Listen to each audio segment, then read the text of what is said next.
Yo, what up guys, I'm Sammy and welcome back to the Soul Drop, and this is my performance review of the Nike Lebron 21.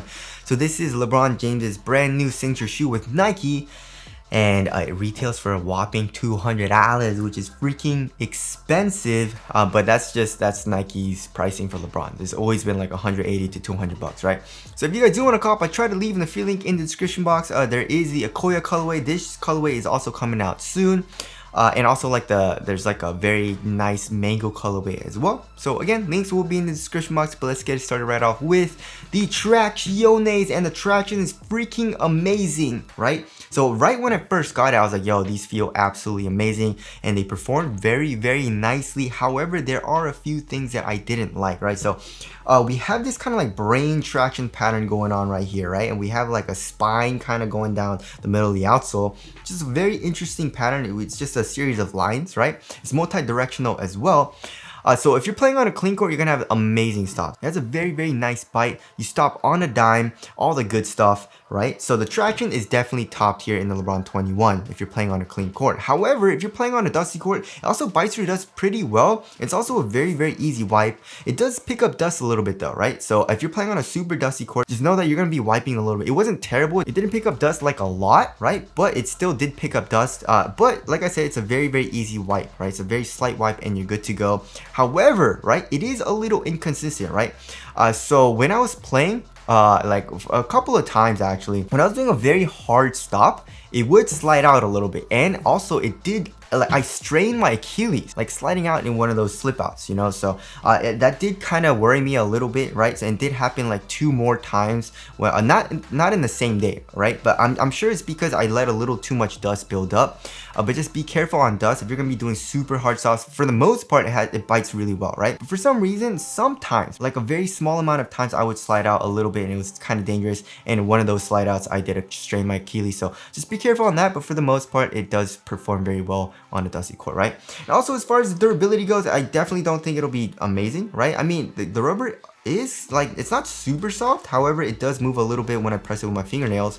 And also, I guess there's not a whole lot of surface area, right? And it's a super expensive shoe. It's probably not the best option for outdoor courts, but for the most part, I had a really good time in the shoe because the traction was so good, right? And also, I love how loud the squeak is. It's very, very loud, high-pitched squeak in the LeBron 21. Now moving on to the heel to toe transition, overall very, very smooth, right? So here in the heel we have a nice curved shape and also fully exposed midsole. I mean, this is kind of like a guardrail, you know. They say it's supposed to stiffen up the cushion line a little bit, but there's still nice compression from this, right? And then here in the forefoot we have a very nice curved shape and a good amount of forefoot flex, right? So overall heel to toe transition is very, very smooth. Here in the, it does bend here in the midfoot as well, so just be careful on that. Torsion support definitely isn't the best here in the LeBron 21, especially comparing it to the 20, but overall heel to toe transition, super duper smooth when you're doing heel dominant strides down the court. And now moving on to the cushioning setup, is one of my favorite parts about this shoe as well. So we have full length cushion, right? That's this like light purple color. We also have a top loaded zoom turbo unit here in the forefoot, and also a bottom loaded heel zoom unit, right? So the zoom turbo unit in the forefoot is bouncy. You get a nice compression in the forefoot. It feels very, very nice. It's articulated too, so it doesn't feel super unstable like in the Kyrie Infinities, where it was a zoom strobel unit and it wasn't super articulated, right? Also here in the heel, it's super duper soft. There's still nice compression. It's definitely stiffer than LeBron 20s, however, but that definitely isn't a bad thing, because LeBron 20, I definitely feel like it was a little too soft for me when I first got it, right? The 21 is still nice compression here in the heel. You have amazing impact protection on heel strikes and also here in the forefoot as well. And court feel, I would say, is pretty good. You know, it's like around average, maybe a little bit better than average, but that's definitely better than the older LeBrons, especially like the LeBron 19, 18, 17, 16, all the older LeBrons, you know. Had terrible court feel, you know, but this one is actually pretty nice, you know. So great impact protection, great balance, great comfort, nice compression, especially here in the heel, nice bounce in the forefoot as well from the zoom turbo unit.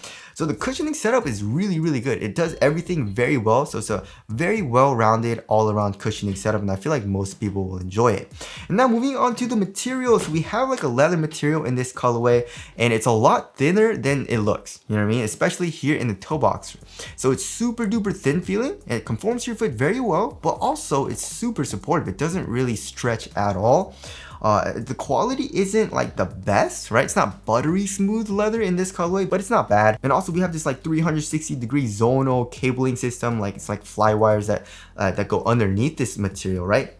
I can kind of see it poking through this leather actually, right? Especially here on the medial side. So obviously that'll help with support. But yeah, it still stays pretty thin here in the midfoot. And then for the tongue, it's not super cozy because there's not a whole lot of foam, right? Especially underneath here. But I guess with this kind of like stitching pattern, it does add a little bit of coziness, especially like on top of your foot. So that feels nice. It's also a half booty construction tongue, giving you a better overall one-to-one fit. And then here in the ankle area, it's a very nice pattern. It reminds me a lot of like a memory foam instead of like the typical foam that they use in like regular shoes. So that feels really nice and cozy here in the back of the shoe as well. So yeah, the material feels great. You know, my criteria for a nice material for a performance basketball shoes, it just, you know, it has to be thin, right? Like pretty minimal, not too bulky.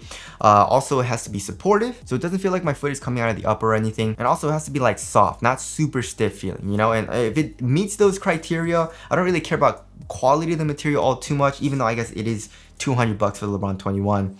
But yeah, it feels very nice on foot. And then also here in the heel, we have this like synthetic material with this like, it's kind of like with the cabling system. That's probably the cables that they're using. They kind of glue it back here and it says 21 in this like plastic thing here, right? So there is the overall material. Moving on to the fit. So I went up half a size and it fits me very well. All of Nike shoes have been running short for me. So yeah, actually going up half a size is a very snug fit still, right? It's a perfect fit actually.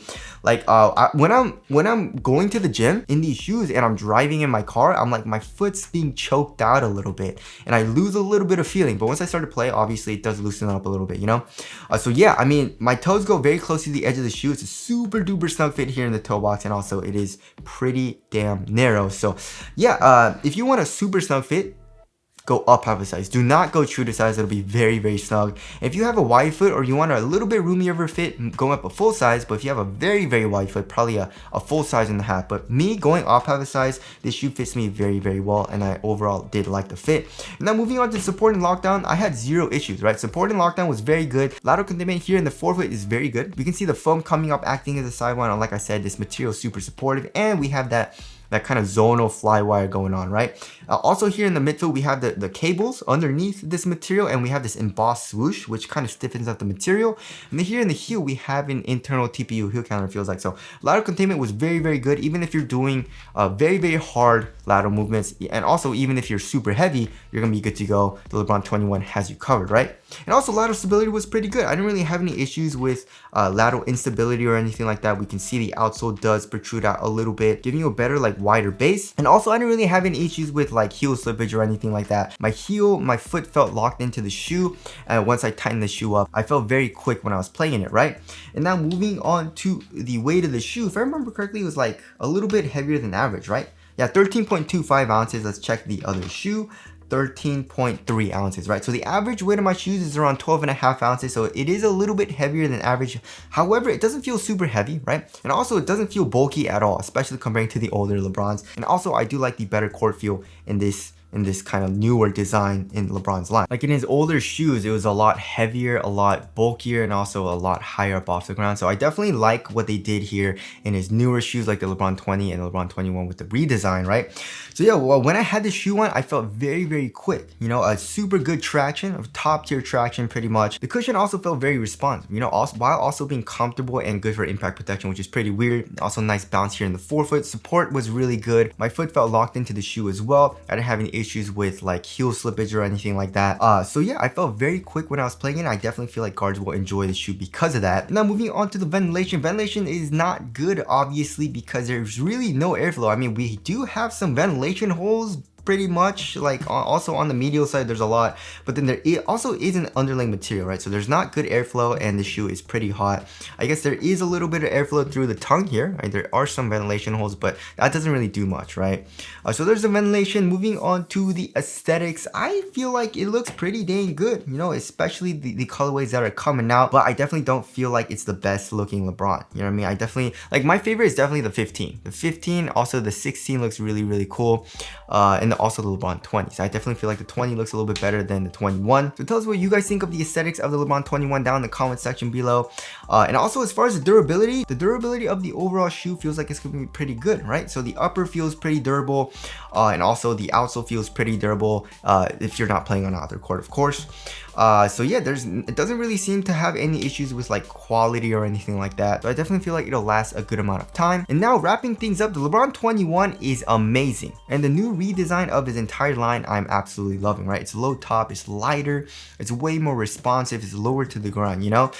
So yeah, the LeBron 21 is a top tier performer. I absolutely love playing in this shoe, and it'll definitely be in my rotation very heavily, right? So it just does everything very well, right? So if you're a guard, you're gonna love this shoe. The traction is top tier. You're gonna be stopping on a dime. The cushion also, while it is responsive, it still has good impact protection and also bounce and comfort, right? So that feels really nice for the cushion. And also the upper is very minimal here in the toe box and also in the midfoot, but also cozy here in the back of the shoe. Support's great. It's not super heavy and also is not really bulky at all. And also bigger dudes, you'll definitely enjoy this shoe as well, right? The cushion is really good for impact protection, and also it's a very supportive shoe as well. So yeah, I definitely feel like most people will enjoy the LeBron 21 as I have.